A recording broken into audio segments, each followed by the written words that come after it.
भाजप नेते विजय चौधरी यांची कथित ऑडिओ क्लिप व्हायरल झालेल्या प्रकरणी नंदुरबार पोलिसांनी पहिली मोठी कारवाई केली आहे।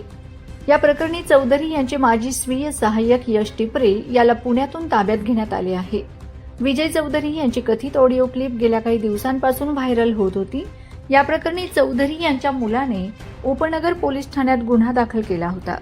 पोलिसांच्या तपासात समोर आले की संशयित विजय चौधरी यांचे माजी स्वीय सहाय्यक यश टिपरे यांनी चौधरी याच्या मोबाईलमधून एका पेन ड्राईव्हद्वारे डेटा घेतला होता। त्यानंतर ती क्लिप व्हायरल केल्याचं त्यांनी सांगितलंय। ताब्यात घेतलेल्या यश टिपरे याला आज न्यायालयात हजर करण्यात आले। या क्लिप कोणाला पाठवल्या आहेत, या क्लिप कोणाला पाठवण्यात आल्यात, व्हायरल करण्यामागे आणखी कोण आहे याचा पोलीस तपास करत आहेत। नाही ना ओके।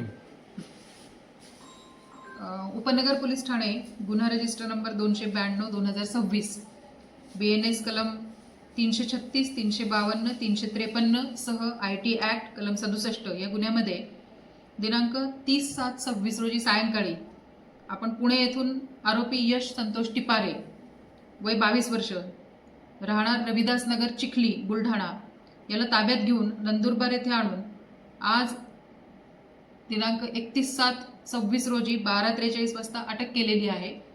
आणि प्रथमदर्शनी आरोपीने तो श्री विजय चौधरी नंदुरबार यांच्याकडे सोशल मीडिया हँडलर PA म्हणून काम करत असताना विजय चौधरी यांच्या मोबाईलमधील डेटा त्याने एका पेनड्राईव्हमध्ये कॉपी केला होता आणि सदर पेनड्राईव्हमध्ये काही संभाषण क्लिप असल्याचं त्याने मान्य केलेलं आहे।